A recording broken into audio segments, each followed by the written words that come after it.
youth, I hope you're having a blessed day so far. We're doing something a bit different. We've never done this before. It is our daily devotions, Devos, our daily Devos. We're just basically looking to encourage you guys, connect with you guys. If you want, you can comment and share on these videos that we're going to be posting. There's going to be different team members that are going to be sharing a little encouraging messages to you. Now, obviously, I'm the most gifted and anointed team member on team, so I appreciate that maybe the other team members may not be as good, may not be as impacting, as powerful as mine, but we're just going to have to get through it together. No, I'm joking. They're going to be even better than mine. They're going to be amazing. I've already seen some of them and they're so encouraging. So make sure that you're checking into these daily Devos. Now, let's look at God's word together. In Ecclesiastes 3, it says that there's a time and a season for everything. It says that there's a time to be born, there's a time to die, there's a time to plant and a time to harvest, there's a time to kill, a time to heal, a time to tear down, a time to build up, a time to grieve, a time to dance, a time to scatter, a time to gather, a time to embrace, a time to turn away, a time to keep, a time to throw away, a time to be quiet, and a time to speak. I need to learn that one. A time to love, a time to hate, a time for war and a time for peace. And it says there's a time and a season and a cycle and a rhythm for everything. And then it goes on to say this in verse 15, and I want you to listen and just take these words in. What is happening now? This is what it says in verse 15. What is happening now has happened before.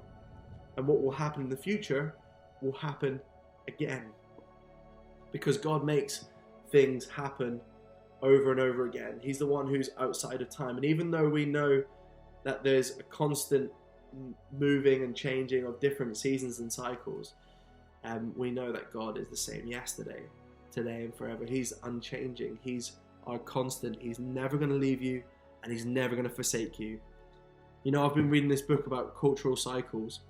It's really kind of like, sounds really boring, but it's actually really interesting because in your school there's cycles of change. In your universities there's cycles of change. In our world, in different areas of society, there's constant cycles of change that happen, cultural changes. Even in church, there's cultural changes and cycles that we go through, rhythms and patterns of culture.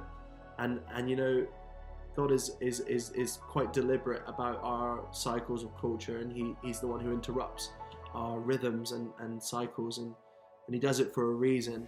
And in Ecclesiastes it says that there's a time and a season for everything, and I think that God is really able to interrupt our busyness, our constant kind of changing and craziness, and he does it for a reason, and he wants us to speak. And so what I want us to do as next gen, and here's my encouragement, is I want us in this time, in this season, in this cycle, in this rhythm, in this moment, I want us to choose to tune in.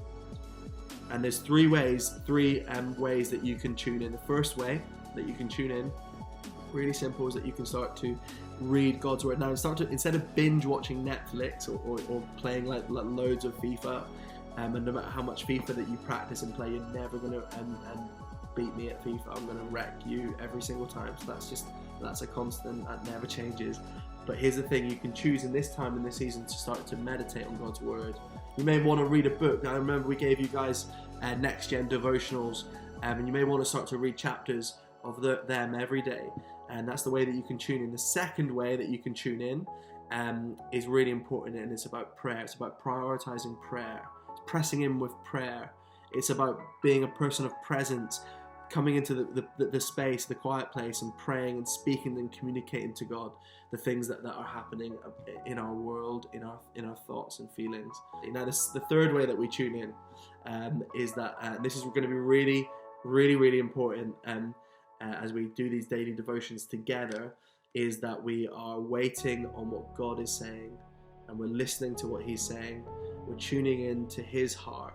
And what we're doing is, I want to be expectant. So I want you guys to even get a pen and a paper out as we're doing the daily devotions, and I want you to start to write the things that you think God might be saying. And even now to you, I want you to write down Ecclesiastes chapter 3 and start to meditate on what you think God's saying through his word. And that's what, when you start to use the third way that you do these things, you tune in this time and in this season. We hope that you're able to be encouraged through these daily devos, and we'll see you soon.